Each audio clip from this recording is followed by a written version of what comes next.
Bharuch collector કચેરીએ આજે દહેજ જીઆઈડીસી સ્થિત કોન્ટિનેન્ટલ કાર્બન કંપનીના સ્થાનિક કર્મચારીઓને ન્યાય અપાવવાની માંગ સાથે 100થી વધુ સ્થાનિકો, કર્મચારીઓના પરિવારજનોનો અને સરપંચોએ આવેદનપત્ર આપ્યું.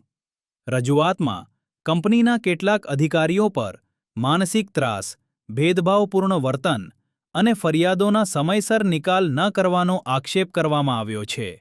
સ્થાનિકોનું કહેવું છે કે અનેક વખત લેખિત રજૂઆત છતાં કોઈ અંતિમ કાર્યવાહી થઈ નથી. જિલ્લા કલેક્ટરને સમગ્ર મામલાની નિષ્પક્ષ તપાસ કરી જવાબદારો સામે યોગ્ય કાર્યવાહી કરવાની માંગ કરવામાં આવી છે. દેવસી દહેજ. સૌપ્રથમ તો પ્રિન્ટ મીડિયા અને ઇલેક્ટ્રિક મીડિયાનો ખૂબ ખૂબ આભાર કે આપે અમારા યુવા ક્રાંતિ ગ્રુપના પ્રશ્નને વાચા આપવાનો પ્રયત્ન કર્યો છે. આજે યુવા ક્રાંતિ ગ્રુપ આપ જોઈ રહ્યા છો, લગભગ આજુબાજુના 20થી 30 ગામોમાં સતત સંપર્કમાં રહીને ગામના જે મુખ્ય યુવાનો છે તેમનો સંપર્ક કરીને જે પ્રાણ પ્રશ્નો છે એને વાચા આપવાનો પ્રયત્ન કર્યો છે.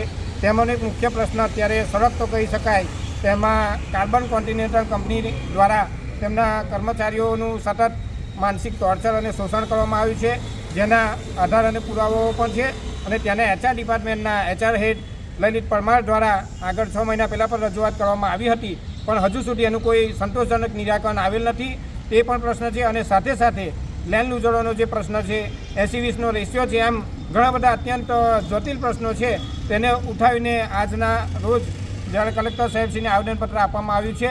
અને આ તંત્રને અમે આ પ્રિન્ટ મીડિયાના માધ્યમથી મેસેજ આપવા માગીએ છીએ કે યુવા ક્રાંતિ ગ્રુપ આજે આ લેવલ પર જ્યારે કાર્ય કરી રહ્યું છે અને આવનારા સમયમાં જો કદાચ જરૂરિયાત પડે તો અન્ય જે સંસ્થાઓ કામ કરી છે તેમાં મહિપતસિંહજી બાપુ, મહિપતસિંહ ચૌહાણ અને લખન દરબાર તેવા અત્યારે પ્રગતિશીલ યુવાનોનો સંપર્ક કરવાનો પ્રયત્ન થાય તો પણ તેમાં કોઈ શંકાને સ્થાન નથી.